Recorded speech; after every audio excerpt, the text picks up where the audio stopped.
The folded fabric was stiff, like it had been pulled straight from its packaging. Dark, gray, boxy, shapeless. I stared at it for a moment before realizing what it was. Valeria crossed her arms. We keep things tidy here. It's just easier if everyone knows their role. I opened my mouth, but nothing came out. Behind her, Emilio leaned against the doorway, arms crossed, gaze low. It's not a big deal, Mom. Just help out, and be grateful you have a roof. That was all. No hug, no, how are you? Not even a cup of water, just a uniform and a list of rules. I hadn't expected red carpets, but I didn't think I'd be handed a schedule like an employee. I clutched the uniform in both hands and nodded, quietly. Valeria gave me a brisk smile, satisfied, then disappeared down the hallway. Emilio followed, without another word. The room they gave me was technically the laundry room.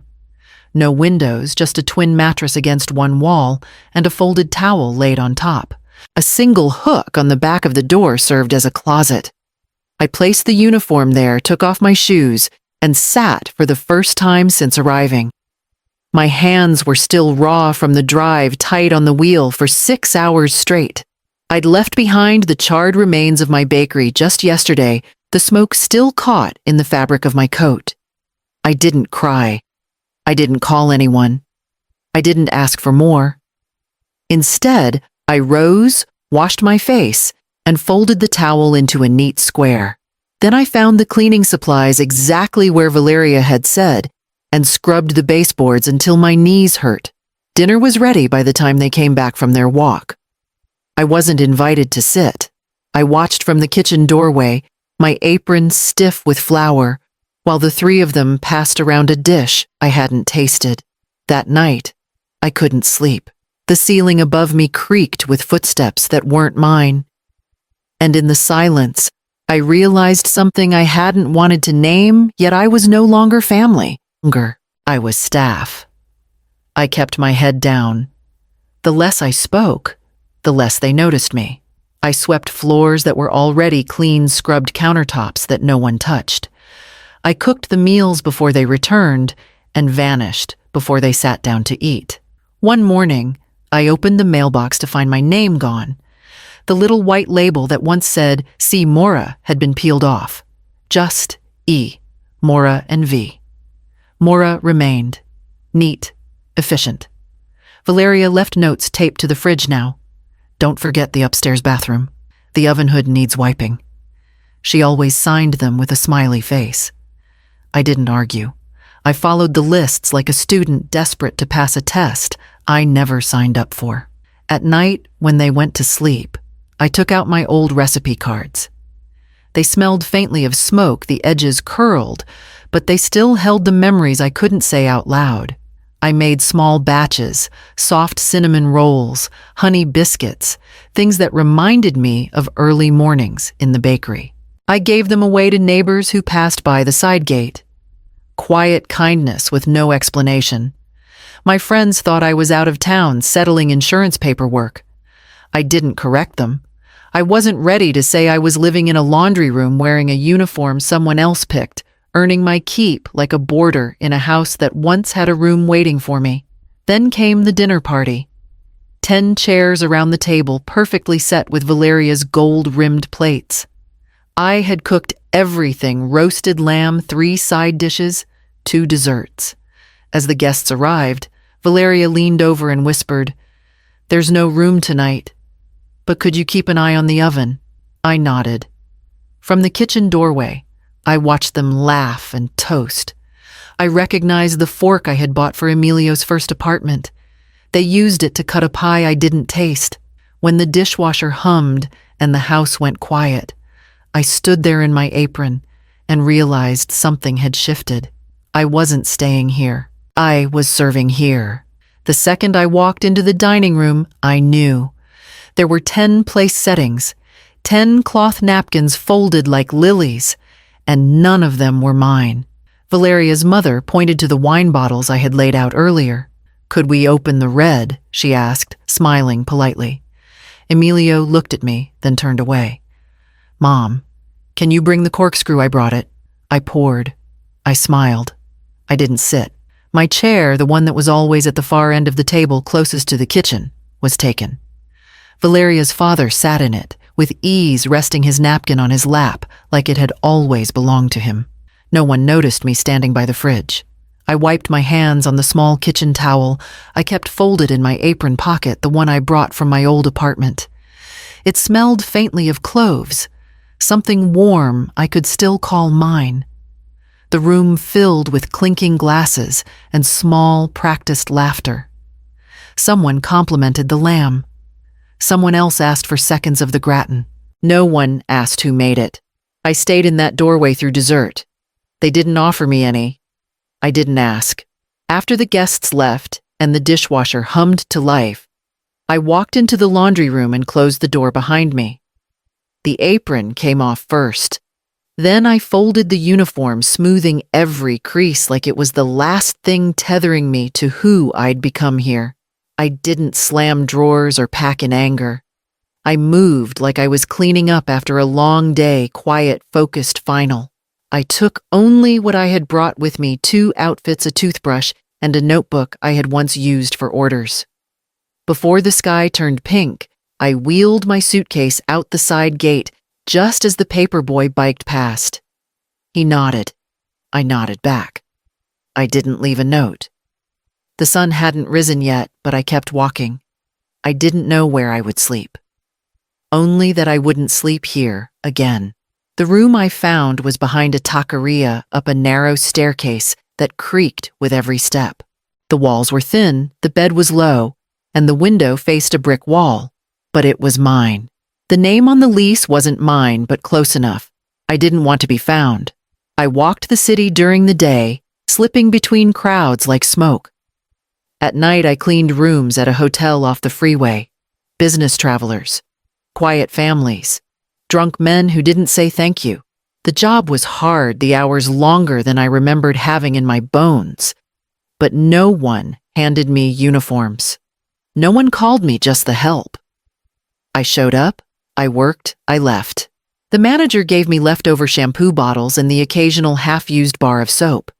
I kept them in a plastic container under my bed. I started a tally of every dollar I didn't spend. On Saturdays, I baked. Not in my own kitchen, but in the community center's oven. I'd signed up under a local cooking club. They didn't ask for paperwork.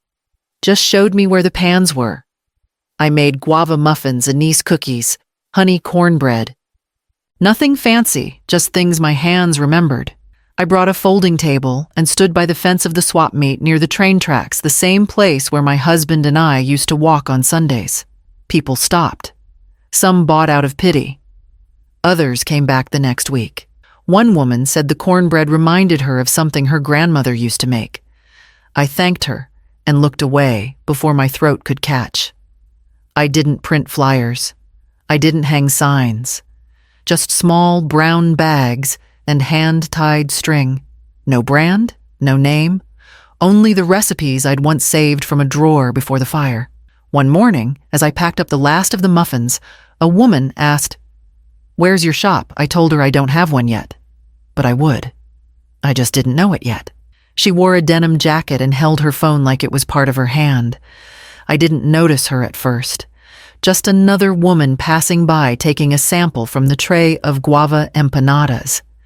But she paused after the first bite, then asked for another. "Do you have a name?" she said. "For the bakery, I mean." I shook my head. "Not yet." She smiled, tapped something into her phone, and walked off. 2 days later, a teenager approached my table holding a phone. "Are you the woman behind the corner table?" he asked. The blog post had gone up overnight. Pictures of my baked goods, words like nostalgic and handmade comfort in the caption. By the weekend, the line wrapped around the sidewalk. I sold out in 30 minutes. I had no help, no signage, no clue how to keep up. That Sunday, a woman who ran a catering business stopped by. "My kitchen sits empty at night," she said. "If you can pay a little for utilities, you can use it." I agreed without hesitation. Every night after my hotel shift, I walked 2 blocks to that kitchen and baked. I worked with blisters on my fingers, burns on my wrists, and a small radio humming in the background to keep me awake. I tested new fillings, mango, cinnamon, pear, black sesame. I scrawled notes in the margins of my husband's old recipe folder. I made dozens, then hundreds. Some flopped, some sold out. I kept going. When a woman from the community market asked what to call my booth for the weekend flyer, I paused. Piedra Blanca, I said. She wrote it down without asking. To her, it was just a name, but I knew what it meant. White stone, the one my husband gave me on our first anniversary, picked from the riverbed behind our bakery. A lucky charm, he'd said. I had kept it all these years tucked deep in my coat pocket, even through the fire. I carried it to the kitchen every night. And every night, I placed it beside the mixer. Like a promise I didn't dare speak aloud. The holidays passed. So did my birthday. Emilio never called. Not a message. Not a missed call. Not a single word from the boy I had carried through fevers and scraped knees, who once cried in my lap when his goldfish died. But I didn't chase after silence. Piedra Blanca had grown too fast to leave room for longing. I spent my mornings in a blur of flour and prep lists. My nights boxing orders and checking spreadsheets I didn't fully understand. It was work, but it was mine. One Thursday, I noticed a large online order custom pastries, 12 dozen total, a specific mix of guava anise and chocolate chili, with handwritten notes requested for each box. I almost didn't recognize the name on the invoice, but the delivery address caught me. Emilio's house, still listed under his name. The same numbers etched in my mind from all those years sending Christmas tins and birthday cards. The request had come through Valeria's friend. I remembered her vaguely always smiling too wide and asking questions that didn't wait for answers. For a moment, I stared at the order form. Then I walked to the back storage shelf and pulled out a box of plain white labels. I wrote the sender name as SB, no business name, no contact info, just those two letters in a neatly sealed box. The delivery was scheduled for Saturday morning. I didn't track it. I didn't ask if they liked it, but I knew the taste. I knew the filling ratios, the layering the warm edge of the chili that came in slow at the back of the throat. It was my recipe, my husband's handwriting in the margin. That night, I sat by the prep counter and cried. 5 minutes, maybe less. Just long enough to let the heat rise and fall. Then I stood up, tied my apron, and sifted flour for another batch. The early market rush was coming, and I had promised a woman 10 boxes by dawn. It started with one flyer taped to the wall at the community center, looking for volunteers to teach cooking basics, Thursdays, 6 p.m. I hesitated before tearing off the tab. My hands smelled of cinnamon and yeast, and I still wore my apron from the morning rush. But I called the number. Yes, I said. And a week later, when they asked if I could do Saturdays too, I said yes again. The room was small, the ovens old, the knives dull. But the women who came through that door carried stories that clung to their sleeves. Some had never cooked more than boxed rice. Others had raised 5 children, but had forgotten what it felt like to be proud of their hands. We kneaded dough. We shaped empanadas. We laughed in short bursts that sounded like clearing throats at first, then turned into something real. Word spread. I started bringing leftover ingredients from Piedra Blanca. Then I asked if they wanted to help during market days. One by one, they showed up. Quiet at first. Careful, but steady. That winter, I hired 2 of them, Gloria and Marina. They'd been at the same shelter I stayed in when I left Emilio's house.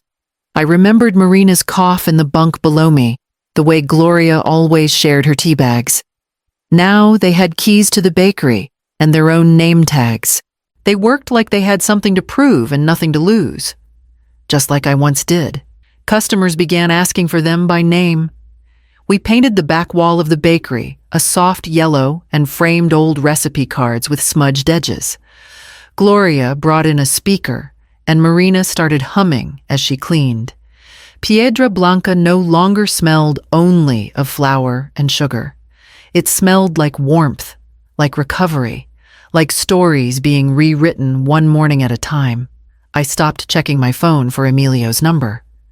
I didn't realize it until weeks later, and then the letter arrived. The letter came in a plain envelope tucked between supply invoices and a flyer for bulk parchment paper. I almost threw it out, but something about the embossed seal made me pause. It was a nomination for a regional grant in food innovation. The envelope said $3 million. I thought it was a scam at first. I laughed out loud. Gloria insisted it was real. Marina cried. I didn't fill out the application. One of the women from the community center must have submitted it on my behalf. Later, I would learn it included photos of our workshops, copies of my handwritten recipes, and quotes from students who had taken my classes. When they called my name at the ceremony, I didn't move right away. I was wearing a red blazer from the thrift shop, the sleeves hemmed poorly by hand. I'd borrowed it just in case, never believing I'd need it. The applause rose slowly. I stepped onto the stage heels, clicking louder than I expected.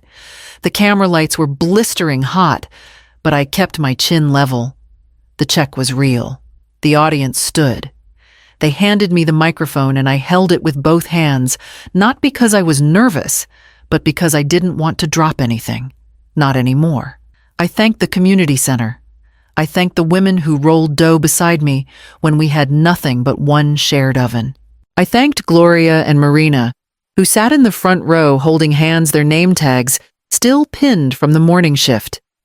I didn't thank Emilio. I didn't mention Valeria, not out of bitterness, just irrelevance. Their names didn't belong in that room. Afterward, we went back to the bakery and unlocked the door like it was any other day. I tied my apron, poured flour into the mixer, and kept the radio low.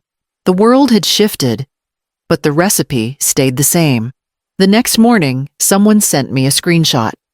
I was on television. Valeria screamed first. I heard it from someone who knew someone who had been at that dinner.